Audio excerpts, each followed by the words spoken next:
వరలక్ష్మీ వ్రతం పూజా విధానం. పాటించాల్సిన నియమాలు. వరాలిచ్చే కల్పవల్లి వరలక్ష్మి. శ్రావణమాసంలో పౌర్ణమికి ముందు వచ్చే శుక్రవారం వరలక్ష్మి వ్రతాన్ని చేస్తారు. ఈ వరలక్ష్మీ వ్రతాన్ని ఇంట్లో ఎలా జరుపుకోవాలి? పూజా విధానాల గురించి ఇప్పుడు తెలుసుకుందాం. శ్రావణ మాసంలో పౌర్ణమికి ముందు వచ్చే శుక్రవారం లేదా రెండో శుక్రవారం నాడు వరలక్ష్మీ వ్రతాన్ని జరుపుకుంటారు. మహిళలు దీర్ఘకాలం సుమంగళిగా ఉండేందుకు ఈ వ్రతం ఆచరించడం తప్పనిసరి. అంతేకాదు, సిరుల తల్లి లక్ష్మీదేవిని పూజించడం వల్ల అష్టైశ్వర్యాలు లభిస్తాయని హిందువుల నమ్మకం. తెలుగు క్యాలెండర్ ప్రకారం ఈ ఏడాది ఆగస్టు 16వ తేదీన శుక్రవారం నాడు వరలక్ష్మీ వ్రతం జరుపుకోనున్నారు.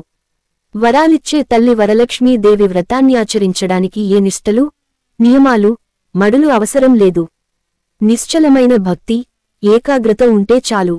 వరలక్ష్మీ వ్రతం ఎంతో మంగళకరమైంది. ఈ వ్రతాన్ని చేయడం వల్ల లక్ష్మీదేవి కృపా కటాక్షలు కలిగి అష్టైశ్వర్యాలు లభిస్తాయని పురాణాలు చెబుతున్నాయి. అంతేకాదు సకల శుభాలు కలుగుతాయి. స్త్రీలు దీర్ఘకాలం సుమంగళిగా ఉండేందుకు ఈ వ్రతం ఆచరించడం తప్పనిసరి. లక్ష్మీదేవి సంపదలనిచ్చే తల్లి. సంపదలంటే కేవలం ధనం మాత్రమే కాదు. ధాన్య సంపద, పశు సంపద, గుణ సంపద, జ్ఞాన సంపదలెన్నో ఎన్నో ఉన్నాయి. వర అంటే శ్రేష్టమైన అర్థం కూడా ఉంది. పూజా సామాగ్రి: పసుపు, కుంకుమ, గంధం, వెడిపూలు, పూలమాలలు, తమలపాకులు, 30 వక్కలు, ఖర్జూరాలు, అగరవత్తులు, కర్పూరం, చిల్లర పైసలు, తెల్లని వస్త్రం, రవిక దుస్తులు, మామిడి ఆకులు, 5 రకాల పండ్లు, అమ్మవారి ఫోటో, కలశం, కొబ్బరికాయలు, తెల్లదారం లేదా నోము దారం లేదా పసుపు రాసిన కంకణం, ఇంటిలో తయారు చేసిన నైవేద్యాలు, బియ్యం, పంచామృతాలు, దీపపు కుందులు, ఒత్తులు, నెయ్యి. శ్రావణమాసంలో పౌర్ణమి ముందు వచ్చే శుక్రవారం రోజున వరలక్ష్మీ వ్రతాన్ని ఆచరించాలి.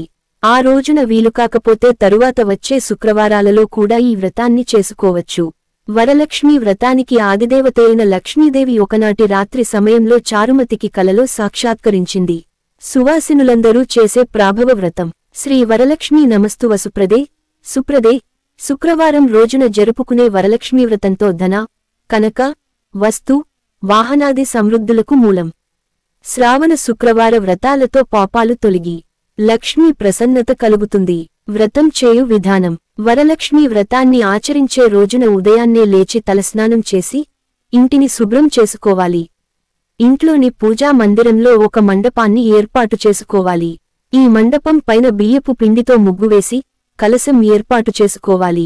అమ్మవారి ఫోటో లేదా రూపును తయారు చేసి అమర్చుకోవాలి. పూజా సామగ్రి: తోరాలు, అక్షింతలు, పసుపు. గణపతిని ముందుగానే సిద్ధం చేసుకుని ఉంచాలి. తోరం తయారు చేసుకోవాలి. తెల్లటి దారాన్ని 5 లేదా 9 పోగులు తీసుకుని దానికి పసుపు రాయాలి. ఆ దారానికి 5 లేదా 9 పూలు కట్టి ముడులు వేయాలి. అంటే 5 లేదా 9 పోగుల దారాన్ని ఉపయోగించి 5 లేదా 9 పువ్వులతో 5 లేదా 9 ముడులతో తోరాలను తయారు చేసుకుని పీఠం వద్ద ఉంచి పుష్పాలు, పసుపు, కుంకుమ, అక్షింతలు వేసి తోరాలను పూజించి ఉంచుకోవాలి. ఆ విధంగా తోరాలను తయారు చేసుకున్న తరువాత పూజకు సిద్ధం కావాలి. ఈ మంత్రాలతో గణపతి పూజ. అదౌ నిర్విఘ్నేన వ్రత పరిసమాప్త్యర్థం గణపతి పూజాం కరషే. వక్రతుండ మహాకాయ కోటి సూర్య సమప్రభ నిర్విఘ్నం కురుమేదేవో సర్వకార్యేషు సర్వదా. ఆగచ్చ వరసిద్ధ వినాయక, అంబికా ప్రియనందన పూజాగృహాన సుముఖ, నమస్తే గణనాయక అని స్తుతిస్తూ గణపతిపై అక్షతలు చల్లాలి. యథాశక్తి షోడ్శోపచార పూజ చేయాలి.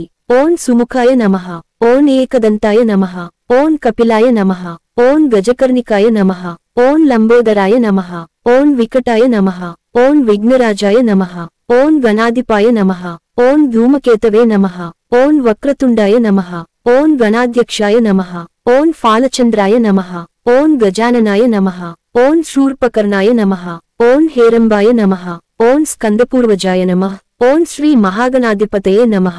నానావిధ పరిమళపుత్ర పుష్పాన్ని సమర్పయామి అంటూ స్వామిపై పుష్పాలు ఉంచాలి. ఓం శ్రీ మహాగణాధిపతయే నమః ధూపం ఆగ్రాపయామి. ఓం శ్రీ మహాగణాధిపతయే నమః దీపం దర్శయామి. స్వామివారి ముందు పళ్ళుగాని బెల్లాన్ని గాని నైవేద్యంగా పెట్టాలి. ఓం భూర్భువస్సువః తత్సవితుర్వరేణ్యం భర్గోదేవస్య ధీమహి ధియోయో నః ప్రచోదయాత్. గాయత్రీ మంత్రాన్ని జపిస్తూ నీటిని నివేదన చేసి చుట్టూ జల్లుతూ సత్యం త్వర్తేన పరిశించామి.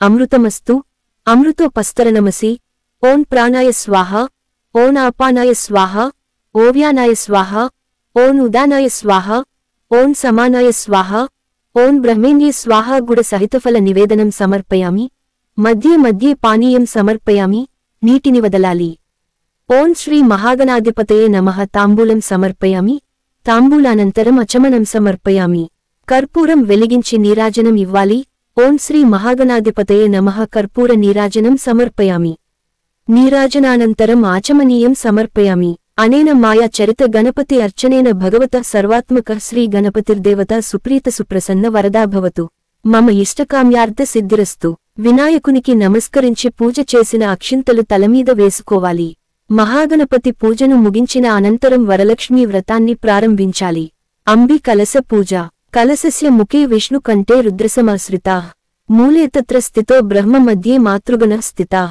కుక్షౌతుస్సాగర సర్వే సప్తద్వీపా వసుంధర ఋగ్వేదోద యజుర్వేదో అస్సామవేదో అధర్వణః అంగైశ్చ సహిత అస్సర్వే కలసాంబు సమాశ్రితాః ఆయాంతు గణపతి పూజార్థం దురితక్షయకారకాః గంగే చ యమునే చైవ గోదావరి సరస్వతి నర్మదే సింధు కావేరి జలేస్మిన్ సన్నిధిం కురు అంటూ శ్లోకాన్ని చదివి కలశంలోని నీటిని పుష్పంతో ముంచి భగవంతుడిపై పూజాద్రవ్యాలపై పూజ చేస్తున్నవారు తలపైన చల్లుకోవాలి అథాంగ పూజ పువ్వులు లేదా అక్షింతలతో కలశానికి పూజ చేయాలి చంచలాయై నమః పాదౌ పూజయామి చపలాయై నమః జానుని పూజయామి పీతాంబరాయై నమః ఉరుం పూజయామి కమలవాసిన్యై నమః కటిం పూజయామి పద్మాలయాయై నమః నాభిం పూజయామి మదనమాత్రే నమః స్తనౌ పూజయామి కంబుకంఠ్యై నమః కంఠం పూజయామి సుముఖాయై నమః ముఖం పూజయామి సునేత్రాయై నమః నేత్రౌ పూజయామి రమాయై నమః కర్ణౌ పూజయామి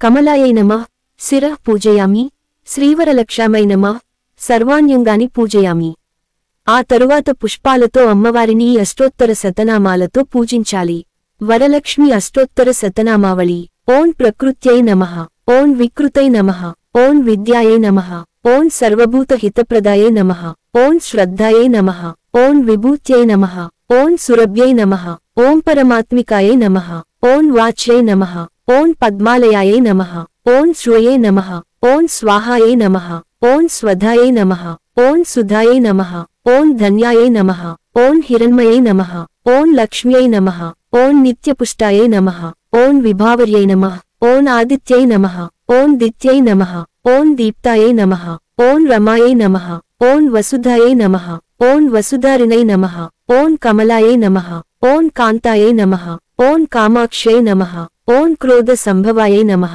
ఓం అనుగ్రహ ప్రదాయై నమః ఓం బుద్ధ్యై నమః ఓం అంగాయై నమః ఓం హరివల్లభాయై నమః ఓం అశోకాయై నమః ఓం అమృతాయై నమః ఓం దీపాయై నమః ఓం తుష్టయై నమః ఓం విష్ణుపత్న్యై నమః ఓం లోకశోక వినాశిన్యై నమః ఓం ధర్మనిలయాయై నమః ఓం కరుణాయై నమః ఓం లోకమాత్రే నమః ఓం పద్మప్రియాయై నమః ఓం పద్మహస్తాయై నమః ఓం పద్మాక్షై నమః ఓం పద్మసుందర్యై నమః ఓం పద్మోద్భవాయై నమః ఓం పద్మముఖ్యై నమః ఓం పద్మనాభప్రియాయై నమః ఓం రమాయై నమః ఓం పద్మమాలాధరాయై నమః ఓం దేవ్యై నమః ఓం పద్మిన్యై నమః ఓం పద్మగంధిన్యై నమః ఓం పుణ్యగంధాయై నమః ఓం సుప్రసన్నాయై నమః ఓం ప్రసాదాభిముఖియై నమః ఓం ప్రభాయై నమః ఓం చంద్రవదనాయై నమః ఓం చంద్రాయై నమః ఓం చంద్రసహోదర్యై నమః ఓం చతుర్భుజాయై నమః ఓం చంద్రరూపాయై నమః ఓం ఇందిరాయై నమః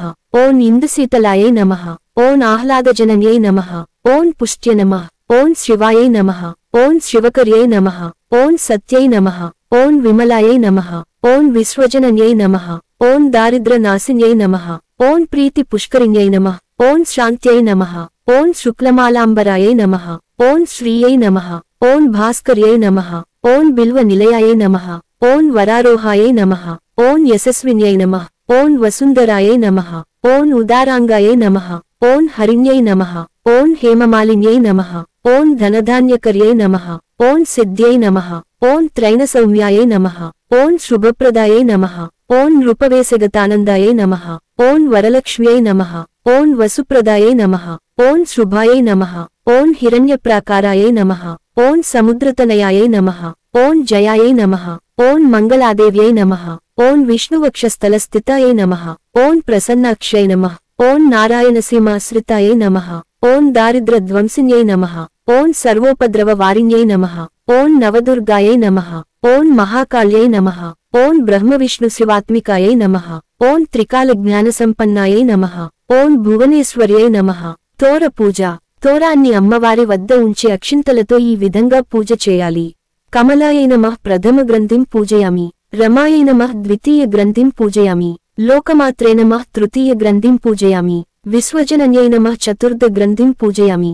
మహాలక్ష్మ్యై నమః పంచమ గ్రంథిం పూజయామి. క్షీరాబ్ది తనయాయై నమః షష్టమ గ్రంథిం పూజయామి. విశ్వసాక్షిణ్యై నమః సప్తమ గ్రంథిం పూజయామి. చంద్రసోదర్యై నమః అష్టమ గ్రంథిం పూజయామి. శ్రీ వరలక్ష్మీయై నమః నవమ గ్రంథిం పూజయామి. ఈ కింది శ్లోకాలు చదువుతూ తోరం కట్టుకోవాలి. బద్నామి దక్షిణే హస్తే నవసూత్రం శుభప్రదం. పుత్రపౌత్రాభివృద్ధించ మమ సౌభాగ్యం దేహిమే రమే. వ్రత కథ ప్రారంభం. పూర్వం శౌనకాది మహర్షులను ఉద్దేశించి సూత మహర్షి ఇలా చెప్పారు.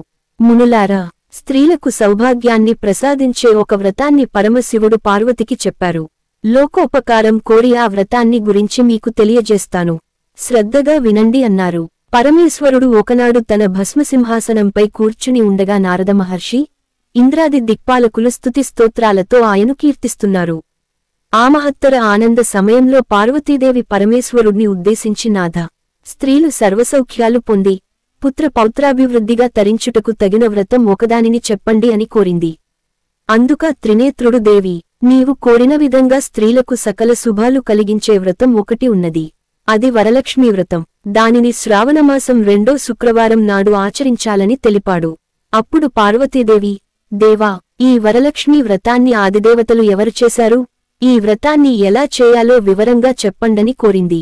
కాత్యాయని, పూర్వకాలంలో మగధ దేశంలో కుండినం అనే పట్టణం ఒకటి ఉండేది. ఆ పట్టణం బంగారు కుడ్యములతో రమణీయంగా ఉండేది. ఆ పురంలో చారుమతి అనే ఒక బ్రాహ్మణ స్త్రీ ఉండేది. ఆమె సుగుణవతి, వినయ విధేయతలు, భక్తిగౌరవాలు గలయోగ్యురాలు. ప్రతిరోజూ ప్రాతకాలాన నిద్రలేచి భర్త పాదాలకు నమస్కరించి ప్రాతకాల గృహకృత్యాలను పూర్తి చేసుకుని అత్తమామలను సేవలో తరించేంది. వరలక్ష్మీ సాక్షాత్కారం. వరలక్ష్మీ వ్రతానికి ఆదిదేవతైన వరలక్ష్మీదేవి ఒకనాటి రాత్రి సమయంలో చారుమతికి కలలో సాక్షాత్కరించింది.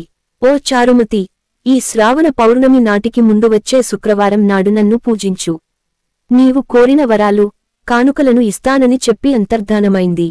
చారుమతి సంతోషించి, హే జనని, నీ కృపా కటాక్షాలు కలిగిన వారు ధన్యులు. వారు సంపన్నులుగా, విద్వాంసులుగా మన్ననలు పొందుతారు. ఓ పావని, నా పూర్వజన్మ సుకృతం వల్ల నీ దర్శనం నాకు కలిగింది అని పరిపరి విధాల వరలక్ష్మీని స్తుతించింది. అంతలోనే మేల్కొన్న చారుమతి అదంతా కలగా గుర్తించి తన కలను భర్తకు, అత్తమామలకు తెలియజేసింది. వారు చాలా సంతోషించి చారుమతిని వరలక్ష్మీ వ్రతాన్ని చేసుకోమని చెప్పారు. పూర్వంలోని మహిళలు చారుమతి కలను గురించి విని వారు కూడా పౌర్ణమి ముందు రాబోయే శ్రావణ శుక్రవారం కోసం ఎదురుచూడసాగారు. శ్రావణ శుక్రవారం రోజున పట్టణంలోని స్త్రీలందరూ ఉదయాన్నే లేచి తలారా స్నానం చేసి పట్టువస్త్రాలు ధరించి చారుమతి గృహానికి చేరుకున్నారు. చారుమతి తన గృహంలో మండపం ఏర్పాటు చేసి ఆ మండపంపై బియ్యం పోసి పంచపల్లవాలైన రావి, జువ్వి, మర్రి, మామిడి, ఉత్తరేణి మొదలైన ఆకులతో కలశం ఏర్పాటు చేసి వరలక్ష్మీదేవిని సంకల్ప విధులతో సర్వమాంగళ మాంగళ్యే శివే సర్వార్థసాధికే శరణ్యే త్రయంబకే దేవీ నారాయణి నమోస్తుతే అంటూ ఆహ్వానించి ప్రతిష్ఠించింది. అమ్మవారిని షోడ్శోపచారాలతో పూజించి భక్ష్య, భోజ్యాలను నివేదించారు. 9 పోగుల తోరాన్ని చేతికి కట్టుకుని ప్రదక్షిణ నమస్కారాలు చేశారు. మొదటి ప్రదక్షిణ చేయగానే కాలి అందియలు గల్లుగల్లున మోగాయి. రెండో ప్రదక్షిణ చేయగానే హస్తాలకు నవరత్నఖచిత కంకణాలు దగదగా మెరవసాగాయి. మూడో ప్రదక్షిణ చేయగానే అందరూ సర్వాభరణభూషితులయ్యారు. వారు చేసిన వరలక్ష్మీ వ్రతం ఫలితంగా చారుమతి గృహంతో పాటు ఆ పట్టణంలో ఇతర స్త్రీల ఇళ్లు కూడా ధన, కనక, వస్తు వాహనాలతో నిండిపోయాయి. వారి వారి ఇళ్ల నుంచి గజతరగరథ వాహనాలతో వచ్చి ఇళ్లకు తీసుకెళ్లారు. వారంతా మార్గమధ్యంలో చారుమతిని వేణోళ్ల పొగుడుతూ ఆమెకు వరలక్ష్మీదేవి కలలో సాక్షాత్కరించి అనుగ్రహించగా ఆమె చేసిన వ్రతంతో తమని కూడా మహద్భాగ్యవంతులను చేసిందని ప్రశంసించారు. వారంతా ఏటా వరలక్ష్మీ వ్రతం చేసి సకల సౌభాగ్యాలతో సిరిసంపదలు కలిగి సుఖజీవనం గడిపి ముక్తిని పొందారు. మునులారా, శివుడు పార్వతికి ఉపదేశించిన ఈ వరలక్ష్మీ వ్రత విధానాన్ని సవిస్తరంగా మీకు వివరించాను. ఈ కథ విన్నా, ఈ వ్రతం చేసినప్పుడు చూసినా కూడా సకల సౌభాగ్యాలు, సిరి సంపదలు, ఆయురారోగ్యైశ్వర్యాలు సిద్ధిస్తాయని సూత మహాముని శౌనకాది మహర్షులకు చెప్పారు. ఈ కథ విని అక్షతలు శిరసుపై వేసుకోవాలి. ఆ తరువాత ముత్తైదువులకు తాంబూలాలు ఇవ్వాలి. అందరికీ తీర్థప్రసాదాలు ఇచ్చి, పూజ చేసినవారు కూడా వాటిని తీసుకోవాలి. అమ్మవారికి పెట్టిన నైవేద్యాన్ని వాళ్లే ఆరగించాలి. రాత్రి ఉపవాసం ఉండి, భక్తితో వేడుకుంటటే వరాలందించే తల్లి వరలక్ష్మీదేవి. భక్తితో వేడుకుంటే వరాలందించే తల్లి వరలక్ష్మీదేవి. ఈ వ్రతాన్ని ఆచరించడానికి ఏ నిష్టలు, నియమాలు, మడులు అవసరం లేదు. నిశ్చలమైన భక్తి, ఏకాగ్రచిత్తం ఉంటే చాలు. వరలక్ష్మీ వ్రతం ఎంతో మంగళకరమైంది. ఈ వ్రతాన్ని చేయడం వల్ల లక్ష్మీదేవి కృప కలిగి ఐశ్వర్యం లభిస్తుంది. సకల శుభాలు కలుగుతాయి. స్త్రీలు దీర్ఘకాలం సుమంగళిగా ఉండేందుకు ఈ వ్రతం ఆచరించడం తప్పనిసరి. లక్ష్మీదేవి సంపదలనిచ్చే తల్లి. సంపదలంటే కేవలం ధనం మాత్రమే కాదు. ధాన్య సంపద, పశు సంపద, గుణ సంపద, జ్ఞాన సంపద మొదలైనవి ఎన్నో ఉన్నాయి. వర అంటే శ్రేష్టమైన అర్థం కూడా ఉంది. ఈ విధంగా వరలక్ష్మి వ్రతం జరుపుకోవాలి.